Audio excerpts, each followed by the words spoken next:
जिल्ह्यातल्या उद्योगांसंदर्भातल्या काही प्रमुख उद्योजक म्हणजे डिफेन्सशी निगडीत देखील या बैठकीला सहभागी झाले होते. नेमका उद्योगांचा आराखडा किंवा धोरणापुढची कशी चर्चा कशी? रत्नागिरी जिल्ह्यामध्ये ज्या ज्या उद्योजकांनी MOU केले होते त्या उद्योजकांना आज आम्ही बोलवलेलं होतं. त्याच्यामध्ये डिफेन्समध्ये मोठं काम करणारे गणेश निबे देखील उपस्थित होते.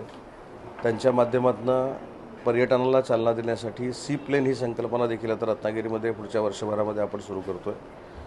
त्याच्यानंतर शिपयार्ड, डिफेन्सचं शिपयार्ड देखील समुद्रकिनारी जे लागतं ते देखील आज आम्ही सुरू करण्याचा निर्णय घेतला आहे. डिफेन्सची यंत्रणा तयार करण्याची एक सिस्टीम जी लागते ती देखील निबेंच्या माध्यमातून सुरू होते. आणि अजून एक महत्त्वाचा CNG प्रोजेक्ट हा देखील रत्नागिरीमध्ये जो गेम चेंजर असू शकतो आपल्या सगळ्या नागरिकांच्या दृष्टीनं, सगळ्यात महत्त्वाची गोष्ट तो देखील आपण रत्नागिरीमध्ये सुरू करण्याचा आज निर्णय घेतलेला आहे. दुसरं, स्टील इंडस्ट्रीमधले देखील काही मंडळी आलेली होती. 7,500 कोटीची इन्व्हेस्टमेंट ग्रीन स्टीलमध्ये करण्याचा निर्णय त्यांनी आज बैठकीमध्ये घेतलेला आहे. त्याचा एक प्रोजेक्ट हा राजापूरमध्ये करण्याची त्यांची मानसिकता आहे आणि दुसरा प्रोजेक्ट रत्नागिरीमध्ये करण्याची मानसिकता आहे. शिपयार्ड आपण वाटत किंवा या परिसरामध्ये आपण करतो आहे. आणि VIT सेमीकंडक्टरचा जो कारखाना आपण आणला होता त्याचे अमेरिकेच्या काही डीलमुळं उशीर झालेला आहे.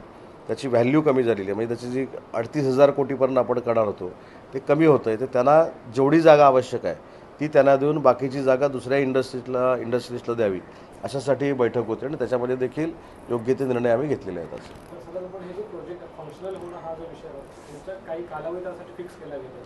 नाही, वर्षभरामध्ये काही प्रोजेक्ट हे सुरू झाले पाहिजेत. काम काही प्रोजेक्टची 2 महिन्यामध्ये सुरू झाली पाहिजेत आणि मला असं वाटतं की हे सगळे प्रोजेक्ट कंप्लीट व्हायला 2 ते 2.5 वर्ष जातील आणि तशा पद्धतीनं आज आम्ही आराखडा तयार केला.